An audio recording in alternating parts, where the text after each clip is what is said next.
बिना तोरा मनवा लागे न कहीं, बोल कब अब ही हमरा लगा। तोरा गाँव के होरी मिल गई चोरी चोरी नजरिया।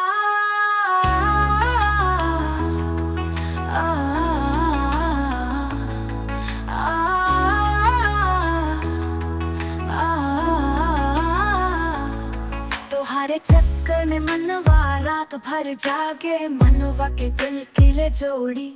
रीति तोरन चक्कर में रात भर ना सूती।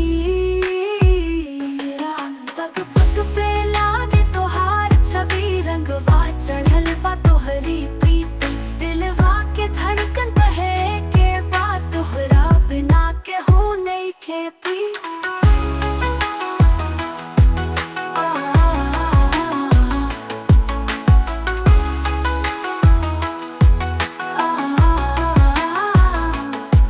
सुन जान तोहार बिना न चैन, दिनवा रात बानी हम रोमांटिक पैन। आजा बन जा तू सजनी हमारे जिंदगी के हर खुशी के ट्रेन। तोहारे चक्कर में मनवा रात भर जागे, मनवा के दिल किले जोड़ी। रीति तोरन चक्कर में रात भर ना सूती। पग पग पे लागे तोहार छवि, रंगवा चढ़ल बा तोहरी प्रीति। दिलवा के धड़कन कहे के बात, तोहरा बिना के हो नहीं खेपी।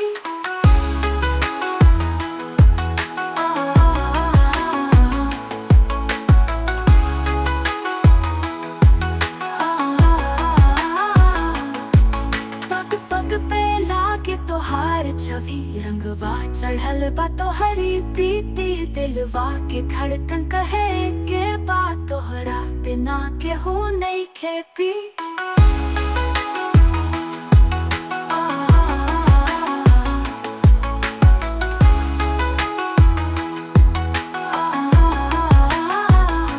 सुन ला जान तोहार बिना ना चैन, दिनवा रात भर रोमांटिक पैन। आजा बन जा तू सजनी हमारी जिंदगी के हर खुशी के ट्रेन।